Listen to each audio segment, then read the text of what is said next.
Deuxième épître de Pierre. Chapitre 3.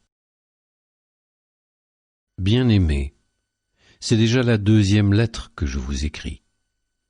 Dans l'une et l'autre, je fais appel à votre mémoire, afin de réveiller en vous une intelligence claire, pour que vous vous souveniez des paroles dites à l'avance par les saints prophètes, et du commandement de vos apôtres, qui est celui du Seigneur et Sauveur.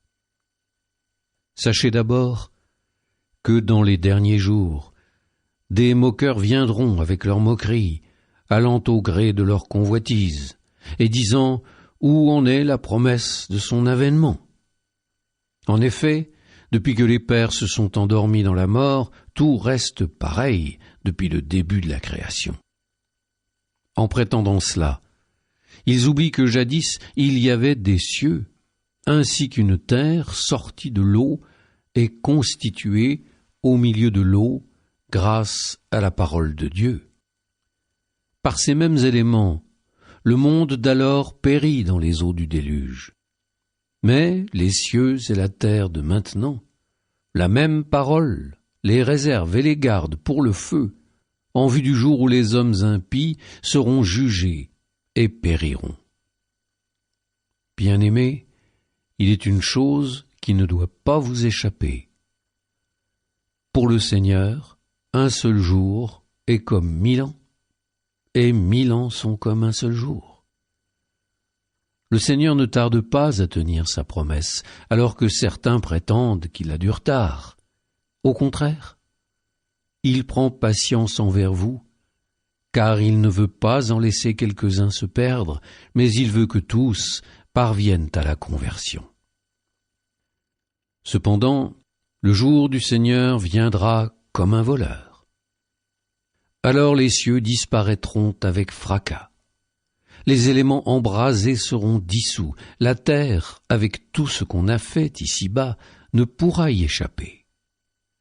Ainsi, puisque tout cela est en voie de dissolution, vous voyez quels hommes vous devez être, en vivant dans la sainteté et la piété, vous qui attendez, vous qui hâtez l'avènement du jour de Dieu, ce jour où les cieux enflammés seront dissous et où les éléments embrasés seront en fusion.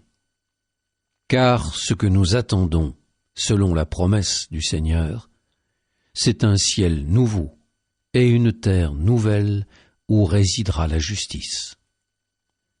C'est pourquoi, bien-aimés, en attendant cela, faites tout pour qu'on vous trouve sans tache ni défaut dans la paix. Et dites-vous bien que la longue patience de notre Seigneur, c'est votre salut, comme vous l'a écrit également Paul, notre frère bien-aimé, avec la sagesse qui lui a été donnée. C'est ce qu'il dit encore dans toutes les lettres où il traite de ces sujets.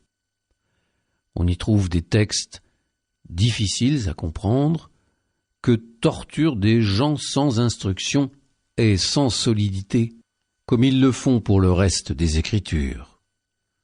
Cela les mène à leur propre perdition. Quant à vous, bien-aimés, vous voilà prévenus. Prenez garde. Ne vous laissez pas entraîner dans l'égarement des gens dévoyés et n'abandonnez pas l'attitude de fermeté qui est la vôtre. Mais continuez à grandir dans la grâce et la connaissance de notre Seigneur et Sauveur Jésus-Christ. À lui la gloire, dès maintenant et jusqu'au jour de l'éternité. Amen.